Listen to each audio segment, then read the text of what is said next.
여러분, 살아가면서 삶에서 애타게 기다렸던 아마 소식들이 아마 있었을 겁니다. 예를 들면 자녀가 대학 시험을 쳤는데 합격해야 되는데, 그래서 합격하는 날까지 아마 마음은 졸이셨던 그런 기억들이 있으시죠? 또는 병원 진료실 앞에서 의사의 입술만 쳐다보면서 검사 결과를 기다렸던 날, 그때 합격입니다 또는 병이 다 나았습니다, 여러분 그럴 때 얼마나 기뻤나요? 그동안에 눌려있던 어떤 체정들이 싹 내려가는 그런 느낌들을 가지셨을 거예요. 근데 여러분 그거 아세요? 대학 합격의 기쁨으로 평생을 삽니까? 나는 어제 대학을 합격했다, 나는 10년 전에 대학을 합격해서 너무 기쁘다, 이렇게 살아가는 분 계세요? 그런 분을 보면 약간 이상하다 그러죠? 내가 지난번에 병이 다 나았다고, 근데 그거를 10년이 지나고 20년이 지나도 매일 그렇게 하면서 기뻐하는 사람들은 없을 거예요. 마치 음식에도요 유통기한이 있잖아요. 그런데 기쁨도 가만히 보면 이런 기대하고 우리가 원하는 소식을 들었을 때 유통기한이 있는 것 같아요. 무슨 얘기냐면 그 기쁨이 오래가지 않는다는 거죠. 여러분, 우리나라 정부에서 금년 7월 16일 만 14세 미만의 소셜미디어, SNS 가입을 제한하는 방안을 법적으로 추진한다고 합니다. 14살 이하, 여기 포함되는 학생도 있죠. 14살 이하. 무슨 얘기냐 하면 이제 핸드폰 맘대로 못 쓰게 한다는 거지. 그 안에 유튜브 기능 같은 거를.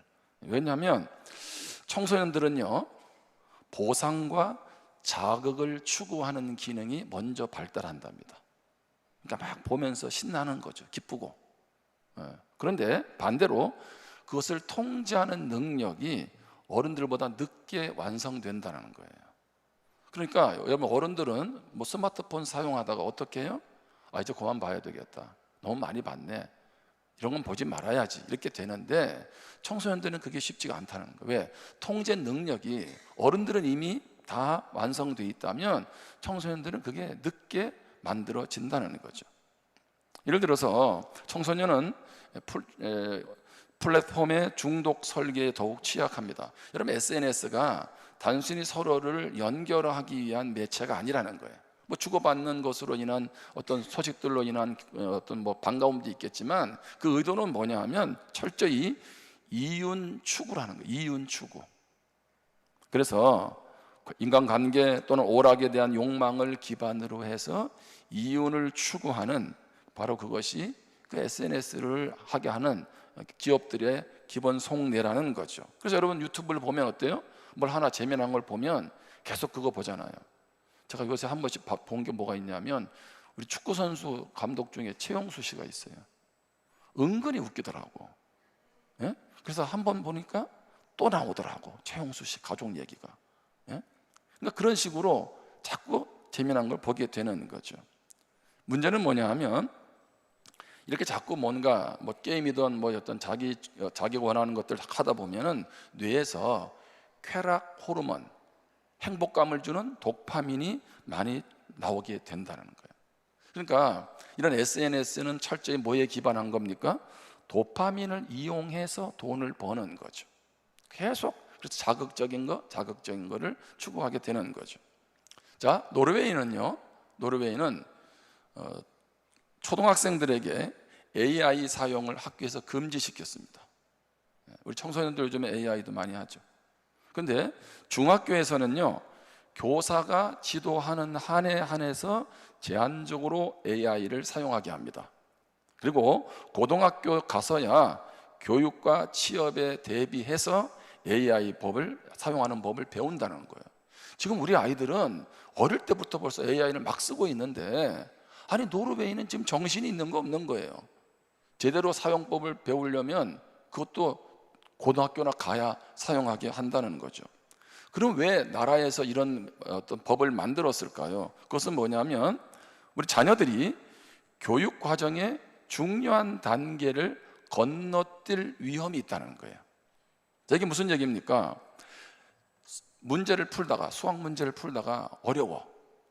그러면 어떻게 옛날에는 고민도 하면서 뭐 이렇게 하면서 막 해보는데, 요새는 고민을 안 하고 누구한테 물어봐요? AI한테. 즉답을 요구하는 거죠. 즉답을 얻게 되는 거. 그러니까 뭐가 생략되는 거예요? 생각의 과정이 생략된다는 거죠. 이걸 생각의 외주라고 해요. 생각의 외주. 예를 들면 우리 어른들 정도만 되면 그래도 그런 것들을 사용하면서 조절을 할 줄도 아는데, 그렇죠? 청소년들은 그렇지를 않다는 거예요. 무슨 얘기냐 하면, AI에서 어떤 걸 물어보고 바로 답을 듣게 되면 아이는 어떻게 합니까? 생각하는 것을 기르지를 않는다는 거죠. 여러분, 머리 아픈 산수, 머리 아픈 수학을 왜 배울까요? 요즘 제가 봐도 아이들 수학 모르겠더라고. 근데 그런 걸 왜 배워요? 내가 나와서 보니까 뭐 일반 생활하는데 미분 적분 필요하나요? 그냥 더하기 빼기만 해도 다 되는 것 같아. 근데 그걸 왜 배울까? 그거는 사고력을 키워주는 거잖아요. 근데 이런 것들이 청소년들 때 계속 그냥 AI로, 여러분 오죽하면 요즘에 왜 AI 있는 뭐 탑재된 안경 끼고 시험을 본다 그러잖아요. 우리나라보다 중국은 더 심각하다 그러더라고. 예? 왜? 그 안경 딱 쓰면 답이 보이는 거야.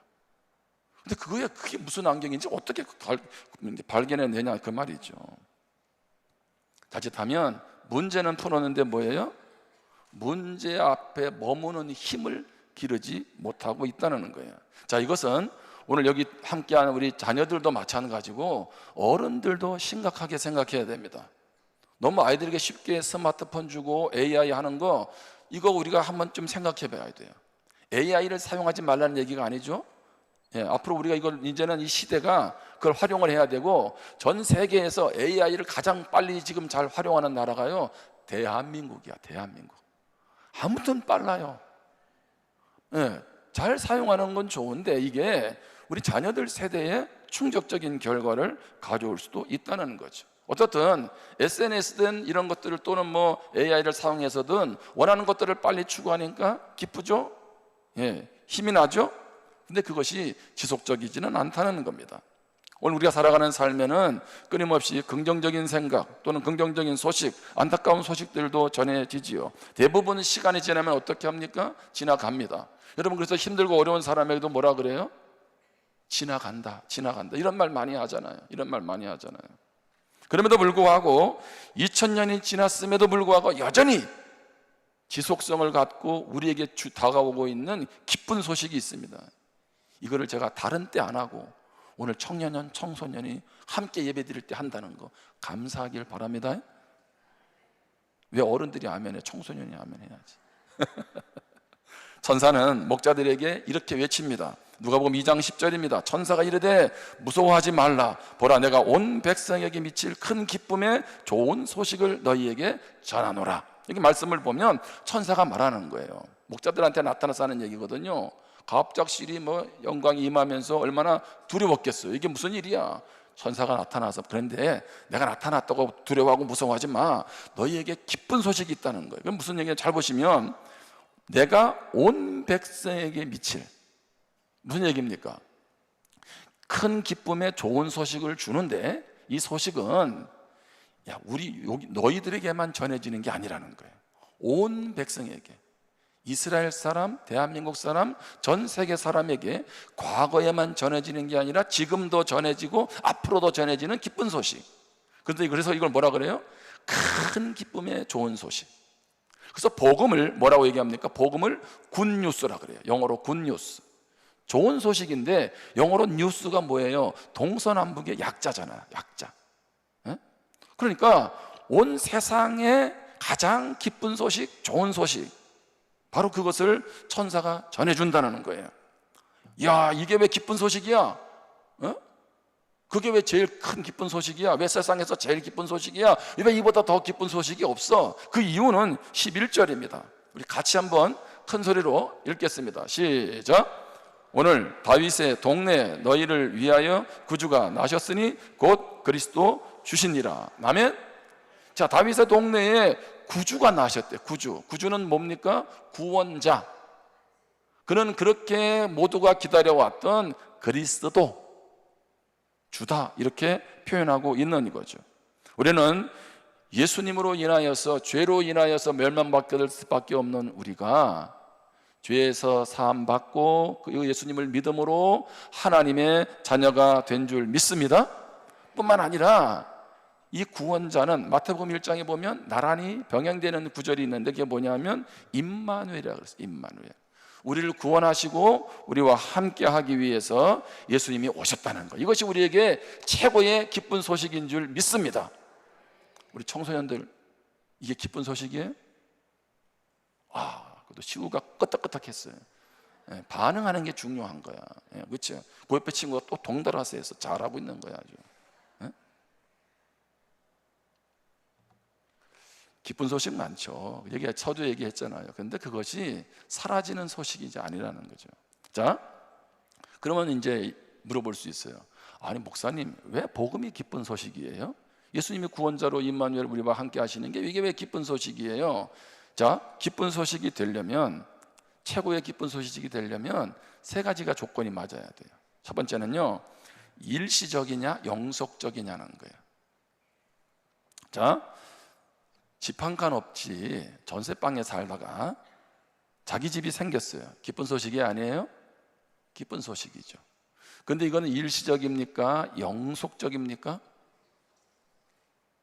어떻게 집 한 칸 마련하고 나서 계속 기뻐요? 그 다음에 무슨 생각 들어요? 화장실 하나 있는 방이었는데 화장실 2개 있는 집으로 이사 가자. 내가 보니까 동네 쪽에 집값이 좀 떨어진다. 차라리 해운대 아파트 사자. 뭐 그런 거 아니겠어요? 근데 그 순간엔 기쁘고 좋은데 그것만 가지고 계속 살지는 않잖아요. 그런 면에서 볼 때 이것은 뭐예요? 일시적이야. 근데 복음은 무엇이 돼야 돼요? 영속적이 돼야 돼요. 두 번째, 부분적인가 근본적인가 라는 얘기입니다. 자, 부분적인 것이 아무리 바뀌어도 사람의 마음, 그 근본을 바꿀 수 없다면 이것은 뭐예요? 진정한 기쁜 소식이 복음이 아니라는 거예요. 그러니까 부분적이 되지 않고 무엇이 돼야 돼요? 근본까지 바꿀 수 있는 것이 돼야 된다는 거죠. 세 번째, 상대적이냐 절대적이냐는 거예요. 자, 예를 들면 이런 얘기입니다. 우리 교회에서 올해 청소년들, 고등학교 학생 3명이 서울대학교 합격을 했어요. 자, 이렇게 얘기를 하면 성도님들이 뭐라 그래요? 할렐루야, 하나님이 우리 교회를 축복했다고. 자, 그러면 서울대를 못 가고 올해 대학을 못 간 고등학생들은 얼마나 마음이 상심되겠냐고. 기쁨은 이렇게 누구에게 기쁘고 누구에게는 슬픈 소식이 아니라는 얘기지. 기쁜 소식은 뭐예요? 절대적인 거라는 거예요. 상대적인 것이 되어서는 안 된다는 거죠. 자, 다시 말하면 소원 성취 또는 문제 해결, 이것이 우리에게 기쁜 소식 될 수 있습니다. 그런데 정말 복음이 복음되려면, 정말 이것이 그 무엇과도 바꿀 수 없는 최고의 기쁜 소식이 되려면 영속적이고 근본적이며 절대적이어야 된다는 거예요. 우리가 믿는 복음 예수 그리스도는 절대적인 줄 믿습니다. 그래서 신앙적인 가치는 상대적 가치가 아니에요. 남과 비교해서가 아니고 절대적 가치인 거예요. 여기엔 타협의 여지가 없는 거죠. 오직 누구로? 예수 그리스도로 말미암아. 아멘. 만왕의 왕이 우리를 구원하고 함께하기 위해서 이 세상에 오셨고, 세상에 이보다 더 기쁜 소식은 없다는 거예요. 더 있으면 제가 오늘 예배 마치고 저를 목양실에 찾아오세요. 목사, 이게 더 기쁜 소식 아니냐고. 그럼 제가 그게 맞으면 그걸 제가 받아들일게요. 근데 인류 역사 속에 이보다 더 기쁜 소식, 최고의 소식, 우리에게 소망이 되는 소식은 없었다는 거죠. 그러니까 우리가 이 기쁜 소식을 알았다는 거, 이게 얼마나 큰 축복인지 몰라요. 그러면 이제 그것을 아는 것으로 나는 이런 기쁜 소식을 접하게 되고 구원받았고 이것으로 머물러는 안 된다는 거죠. 하나님은 기쁜 소식이 우리에게 어떻게 살아가야 될지 요구하는 삶이 있다는 거. 오늘 두 가지를 살핍니다. 첫 번째는요, 한번 다 같이 읽어보겠습니다. 시작. 낮은 자로 섬겨야 합니다. 자, 누가복음 2장 1절입니다. 그때에 가이사 아구스도가 영을 내려 천하로 다 호적하라 하였으니, 자, 무엇하라고요? 여기 가이사 아구스도는 로마 황제입니다. 로마 황제가 호구 조사를 하도록 지금 이제 명을 내린 거예요. 그러니까 누구나 다 예외 없이 가서 자기 고향에 가서 호적을 해야 되는 거죠. 자, 이걸 왜 했을까요? 인구를 파악하려고 하는 목적보다는 세금을 징수하고 이제 병역 의무를 부과하려고 인구를 이제 조사하고 있는 거죠. 자, 이것은 예수님의 어머니 마리아, 지금 이제 막 산딸이 된 그런 가운데서도 예외 없이 가서 호적을 해야 되는 거예요. 얼마나 피곤한 일정입니까? 어쩔 수 없이 요셉과 마리아도 이제 요셉의 고향인 베들레헴으로 먼저 올라가는 거죠. 근데 우리가 생각할 때는 뭐 베들레헴 그냥 간 거 호구조사 때문에 어쩔 수 없이 갔다라고 말할지 모르는데, 성경은 이미 구약에서 예언하고 있죠. 메시아가, 구원자가 어디에서 태어난다? 베들레헴에서.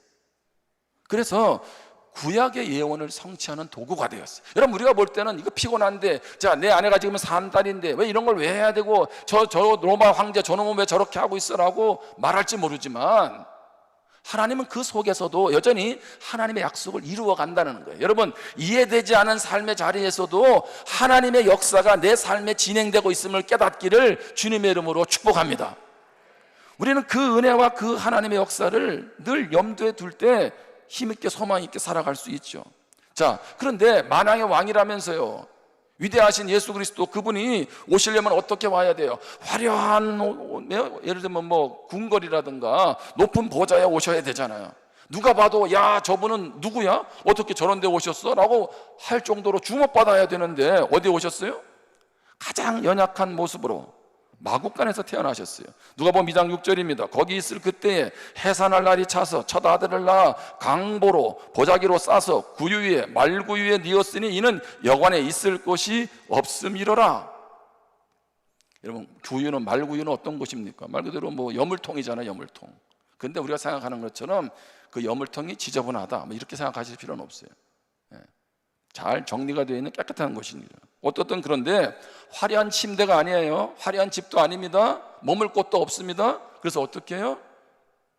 말구유에서, 짐승의 먹이통에서 예수님이 태어나셨어요. 자, 그러면 조금만 생각해 보세요. 하나님이 예수 그리스도를 이 땅에 보내시는데, 하나밖에 없는 독생자 예수 그리스도를 보내는데 왜 이렇게 보내냐고. 좀 더 멋지게, 좀 더 화려하게 모든 사람으로부터 주목받고 하게 할 수 있잖아요. 예수님은 왜 그렇게 하셨어요? 의도가 있으신 거예요. 무엇하라고요? 낮아져서 섬기러 오신 줄 믿습니다. 한번 따라해 보실래요? 섬김은 낮아집니다. 자, 빌립보서 2장 7절을 보세요. 오히려 자기를 비워 종의 형체를 가지사 사람들과 같이 되셨고, 여러분, 예수님은 어떻게 해요? 이 땅에 오실 때도 말구에 오셨지만은 뿐만 아니라 자기를 비워서 종의 형체를 가져서 사람과 같이 되셨다. 왜 인간의 몸으로 오셨어요? 낮아지신 거죠. 우리 눈높이로 다가오셨다, 이렇게 말씀하고 있는 것입니다. 사람들은요, 낮아져서 섬기는 것보다 높아져서 섬기기를 원합니다. 예를 들면 성경에도 세베대의 두 아들 야고보와 요한이 있죠. 예수님 십자가를 앞에 두고 있는데 예수님 왕 되시면 하나는 우편에 하나는 좌편에 앉게 해주세요. 그 말은 무슨 얘기입니까? 우리를 지위가 높은 곳으로 우리를 앉혀달라고. 예수님을 그렇게 따라다니면서 이들은 뭐예요? 섬김의 본질을 전혀 모르고 있는 겁니다.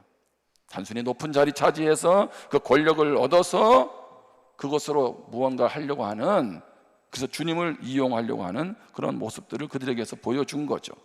자, 이런 얘기 한번 들어보셨을 거예요. 아프리카의 선교사하고 의사였던 슈바이처. 자, 슈바이처가 노벨 평화상을 받게 되었습니다. 자, 파리에서 기차를 탔습니다. 자, 많은 사람들이 노벨 평화상을 받는 아프리카에서 오는 슈바이처를 맞이하기 위해서, 더군다나 그는 영국 황실의 백작 칭호까지 받았습니다. 그래서 아마 제일 좋은 그 특등실에 타 있겠지. 그러고 나서 기자들이 특등실에 몰려갔어요. 근데 거기에 슈바이처가 없었어요. 1등실에 있을래나 2등실에 있을래나 없었어요. 어디에 있었냐면 3등 칸에 있었어요. 그래서 기자들이 물어봤어요. 아니, 왜 좋은 그 호실을 두고 왜 여기에 왔냐 그랬더니 하는 얘기가 4등 칸이 없어서. 4등 칸이 없어서. 근데 그거 아세요? 이 이야기는 실화가 아닙니다. 전에 오는 일화예요.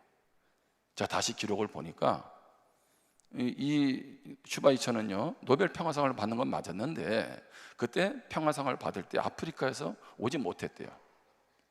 그리고 노벨 평화상은 파리에서 받는 게 아니라 노르웨이 오슬로에 가서 받아. 그래서 제가 생각을 해봤어요. 참석도 못했는데 왜 이런 이야기가 만들어졌지? 김종석 목사가 세상을 떠나면 이런 얘기 만들어질까 안 만들어질까요? 안 만들어져요. 근데 왜냐하면 슈바이처의 삶은요 많은 사람에게 존경을 받았죠. 잘 나가는 의사라면 굳이 왜 아프리카 가서 고생합니까? 좋은 길목에다가 병원 차려가지고 자기 돈 벌고 잘 살면 되잖아. 그러니까 그의 삶이 어떠했는지, 그러니까 이런 이야기까지 만들어진 거예요. 그만큼 섬김의 본이 되었다는 거죠. 여러분, 우리가 묵묵히 형제 자매를 떠받쳐 줄 때 공동체가 살아나는 줄 믿습니다. 아멘. 여러분, 요즘에 청소년들이 이렇게 교회 와서 수련하는 거 정말 쉽지 않아요. 교회 오는 것도 쉽지 않고, 그렇죠? 근데 저는 억지로라도 이게 필요하다고 봐. 왜? 이렇게 해서 공동체를 배우지 않으면 희망이 없어요. 자기만 알고 어떻게 세상 속에서 살아가냐고. 세상은 더불어 살아가는 거 아니겠어요? 이렇게 공동체를 배우면 여기 있는 청소년, 청년들이 직장에 갔을 때 어떻게 했어요? 돋보일 수밖에 없죠. 왜? 교회에서 배운 게 뭐예요? 맨날 섬기는 거고 배려하는 거고, 그렇죠? 힘들면 같이 도와주는 거고. 그러니까 여기 있는 애들은요 잘 될 수밖에 없어요. 우리 잘 되라고 박수 한번 쳐주세요. 네? 네.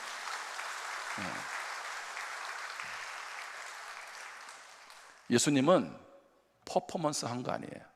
내가 태어날 때만 말구이에 가고, 아니요. 예수님의 삶이 낮아져서 계속 섬기셨고 마지막 그 낮아짐의 섬김의 끝이 어딥니까? 바로 그것이 십자가인 줄 믿습니다. 아무나 자기 생명 줍니까? 그렇지 않죠.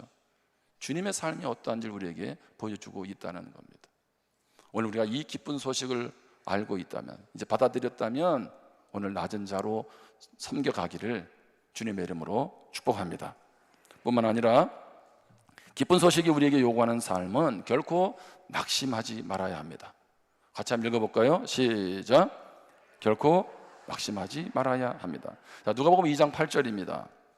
그 지역에 목자들이 밤에 밖에서 자기 양떼를 지키더니, 여기 주목할 단어가 세 개입니다. 하나는 목자, 하나는 밤, 또 하나는 밖이라는 거죠.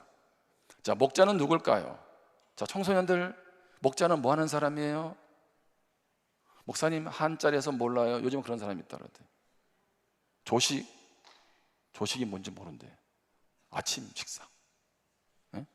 이 목자는 뭐냐면 양을 치는 사람이거든. 그런데 양 치는 사람도 귀하잖아요. 근데 이 당시에는 양을 치는 사람을 별 볼일 없게 대했어요. 무슨 얘기냐 하면 이 일을 하다가 저 일을 하다가 떠밀려 가지고 가서 하는 일이 목자야, 목자. 그러니까 목자에게 자존감이 있었을까요? 자, 그 당시에 목동은 직업적으로 볼 때 부정한 직업이었습니다. 그리고 사람들로부터 도둑으로 취급받았고 멸시받았습니다. 뿐만 아니라 정직하지 못하기에 법정의 증인으로도 쓸 수 없었어요. 그러니까 한마디로 말하면 목자의 말은 믿을 가치도 없다는 거예요. 그러니까 그런 사람으로 목자로서 일을 한다고 할 때 얼마나 삶이 비참했겠냐는 거죠. 말 그대로 절망 가운데 소망 없이 살아갔던 사람들이 바로 목자들이었습니다. 그런데 자, 목자들이 무엇 할 때? 밤에 밖에 있었다. 이렇게. 여기 밖이라는 것도 어떤 거냐면 베들레헴 성 밖입니다. 한 3km 정도 떨어지는 곳에 바로 그런 곳인데, 자, 성 안에 있는 사람이 부자예요. 성 안에 있는 사람이 안전합니다. 성 안에 있는 사람이 그래도 뭔가 이렇게 좀 의미 있는 삶을 살 수 있는데, 성 밖에 있다는 얘기는요 뭘 의미하는 겁니까? 사람들이 주목하지 않는다는 거죠. 자, 목자들이 밖에 있다는 얘기는 가족의 생계를 위해서 고군분투하고 있다는 겁니다. 삶의 무게로 고단함에 지쳐 있다는 겁니다. 그것도 언제? 밤에. 한밤중은 뭐예요? 한때는 아쉬울 거 없었는데 지금은 버거운 삶으로 인해서 힘들고 지쳐서 겨우겨우 하루를 버텨내고 살아가는 삶, 이것이 바로 우리의 한밤중일 수 있다는 거죠. 그런데 그들에게 기쁜 소식이 전해지죠. 누가복음 2장 11절입니다. 오늘 다윗의 동네에 너희를 위하여 구주가 나셨으니 곧 그리스도 주시니라. 아멘. 다시 한번 목자들이 받았을 그런 놀람과 또 기쁨을 가지고 11절을 한번 읽겠습니다. 시작. 오늘 다윗의 동네에 너희를 위하여 구주가 나셨으니 곧 그리스도 주시니라. 아멘. 더 이상 뭐 삶의 미련도 그렇다고 뭐 그렇게 의욕도 하루 그냥 버겁게 살아가는 그들에게, 존재감도 없는 그들에게, 사람들로부터 대우받지도 못하는 그들에게 예수 그리스도 탄생의 소식이 전해진 거죠. 한번 따라해 보실래요? 소망은 낙심을 이긴다. 아멘. 소망은 낙심을 이깁니다. 자, 환경이 개선돼야, 상황이 또는 조건이 좋아져야 내가 다시 일어날 수 있다고 생각하는데 그렇지 않습니다. 여러분, 그러면 환경이 안 좋으면 환경 회복될 때까지 계속 절망하고 사실래요? 자, 시편 42편 5절을 봅니다. 이 말씀을 한번 같이 읽어볼게요. 시작. 내 영혼아, 내가 어찌하여 낙심하며 어찌하여 내 속에서 불안해하는가? 너는 하나님께 소망을 두라. 그가 나타나 도우심으로 말미암아 내가 여전히 찬송하리로다. 아멘. 자, 시편 기자의 상황을 잘 보면 너 왜 낙심해? 너 왜 불안해해? 자, 지금 내가 어떤 상황이라는 겁니까? 낙심의 상황이죠. 불안하는 상황이죠. 자, 그런데 너 하나님께 소망을 둬, 이렇게 말하고 있어요. 자, 이게 무슨 얘기냐 하면 소망을 두라고 하는 이 상황이, 낙심의 상황이 바뀌어서 불안과 염려했던 그 문제가 해결되어서라는 게 아니라는 얘기입니다. 그냥 그 상황인데, 여전히 절망이고 답이 없는데 하나님께 소망을 둘 때 내 안에서 하나님의 은혜가 부어져서 그 상황을 이겨낸다는 거예요. 믿으십니까? 여러분, 예수님을 만나기 전에 사람들을 보면 복음서를 한번 잘 보세요. 하나같이 소망이 없고 절망적인 사람들 아니었습니까?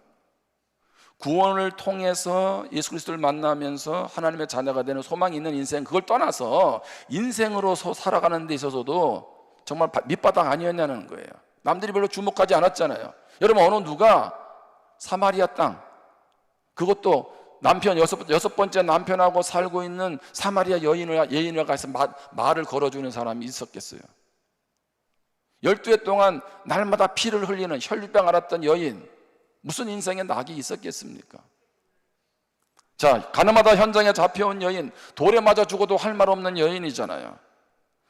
동포들로부터 많은 세금을 뜯어내서 세리장으로서 살아갔던 삭개오, 오죽하면 뭔가 답답했으면 돈을 그렇게 많이 끌고 모았는데도 불구하고 답답하고 힘들었으면 나무 위로, 뽕나무 위로, 돌감난 나무 위로 올라가서 예수님을 바라봤겠어요?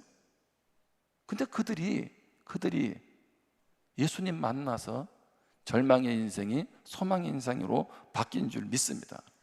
성경은요, 전부 다 그 얘기예요. 전부 다 그 얘기.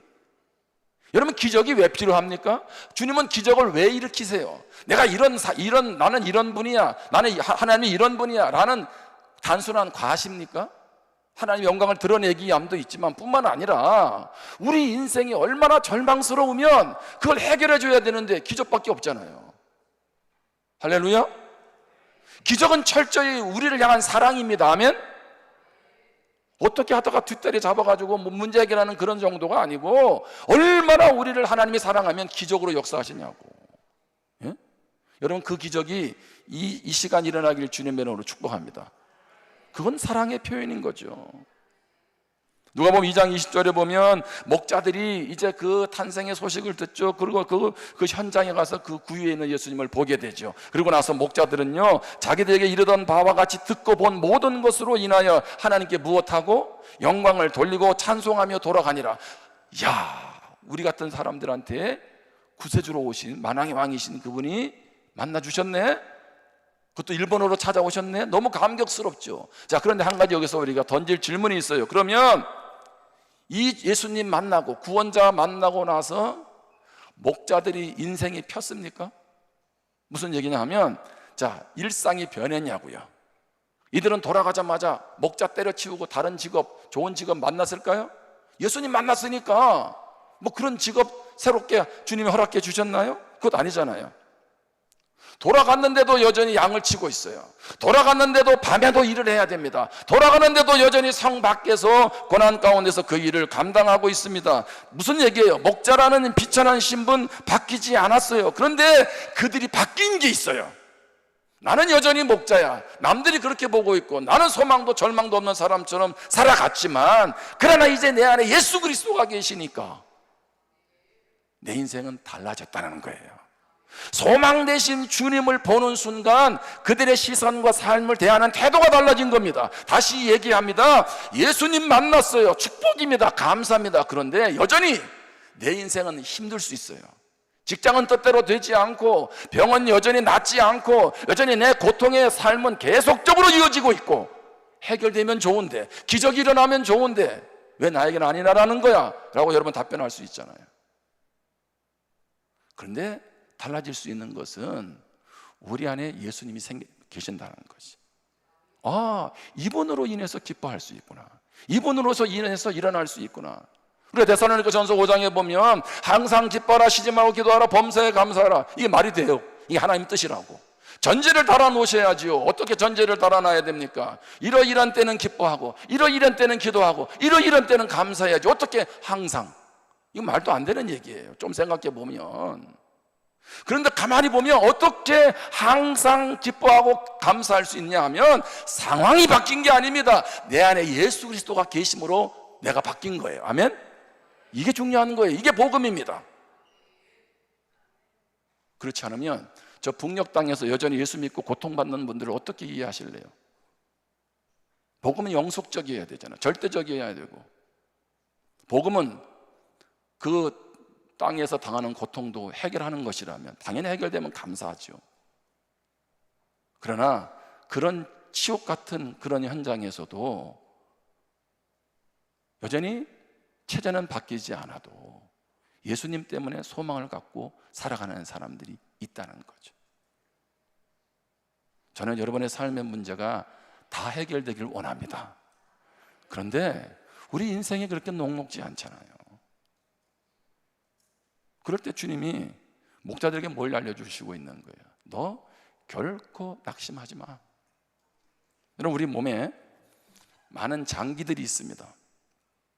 근데 하나님이 놀랍게 만든 장기 중에 하나가 간입니다.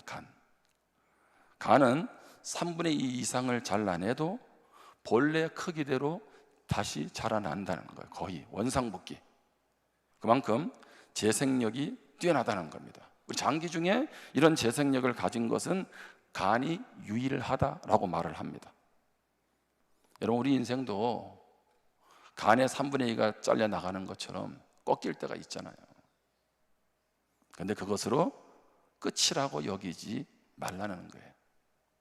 여러분, 넘어졌으면 툭툭 털고 일어나시기를 바랍니다.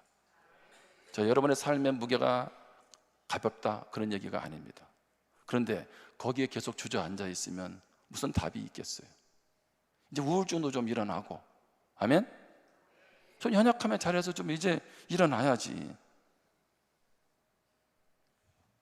하나님은 마치 잘려나간 자리에서 다시 자라는 간처럼 상한 마음도 날마다 새롭게 하시는 줄 믿습니다. 내가 꺾여져 있는 그 자리, 절망스러운 그 자리를 마치 간이 새롭게 자라나듯 우리를 새롭게 하실 수 있는 자리가 되게 하실 줄 믿습니다. 여러분, 우리는 벽을 만나서 가로막힐 수 있습니다. 그렇잖아요. 우리 인생 살아가다 보면 벽을 느끼잖아요. 인디안 속담에 이런 게 있습니다. 길을 잃는다는 것은 새로운 길을 알게 된다는 뜻이다. 참 지혜로운 속담 아닌가요? 길을 잃는다는 것은 새로운 길을 알게 된다는 뜻이다. 와, 이제 어떻게 해야 돼? 라고 할 때 거기 주저앉지 말고, 아, 새로운 길이 또 이번 기회를 통해서 만들어내면 되겠구나. 인류 문명도 그랬고 우리의 삶도 그렇지 않았습니까? 여러분, 오늘 예배 자리로 나올 때 마음에 무거운 짐 가지고 나오지 않으셨어요? 그런데 예배당 나가는 순간 어떻게 점심 먹고 나면 그 문제가 해결됩니까? 어쩌면 그 문제는 여전히 예배 밖을 나갈 때 또 들고 나가야 될지 몰라. 근데 분명한 것은 우리가 이 자리에서 찬양하고 살아계신 주님 만남으로 인해서 말씀 듣고 하는 가운데 어두운 마음이 소망의 마음으로 바뀐 줄 믿습니다. 아멘? 그래서 우리는 다시 일어나서 세상으로 가는 거죠. 오늘 우리가 말씀을 통해서 다시 한번 깨닫기를 원합니다. 예수님은 우리를 살리려 낮아지셨고 낮은 자가 돼서 섬기셨고 우리도 그렇게 공동체 안에서 섬기기를 원하십니다. 뿐만 아니라 막막한 현실 앞에서 결코 낙심하지 말라는 것입니다. 우리에게 주어진 소망은 세상의 모든 낙심을 이기게 할 줄 믿습니다. 그러기에 예수님을 만나는 것은 이 땅의 그 어떤 소식보다도 기쁜 소식, 축복의 소식, 은혜의 소식인 줄 믿습니다. 이 완벽한 소식을, 이 완벽한 예수 그리스도를 마음에 품고 날마다 소망 가운데 살아가기를 주님의 이름으로 축원합니다. 기도하겠습니다. 우리 주신 말씀을 마음 가운데 한번 새기면서 기도할 수 있기를 바랍니다. 예수님은 말구에 오셨고 목자들을 만나 주셨고 단순한 그 사실이 나에게 어떤 의미가 있느냐는 거죠. 오늘 그 의미는 그 주님이 내 눈높이로 나에게 찾아오셨다는 거죠. 그래서 나는 삶에서 나도 그 예수님처럼 낮아져서 섬기자라는 것이고요. 또 하나는 목자들, 인생에 미래가 없는 그들에게, 소망이 없는 그들에게 낙심하지 말아라. 주님 그들을 만나 주시자 그들도 찬양하면서 그 구주를 만난 이후에 삶이 내면적으로 바뀐 것처럼, 그리고 삶을 이겨낸 것처럼 나도 그런 믿음으로 살아가게 해달라고 우리 같이 마음속에 묵상하면서 결단하면서 기도하겠습니다.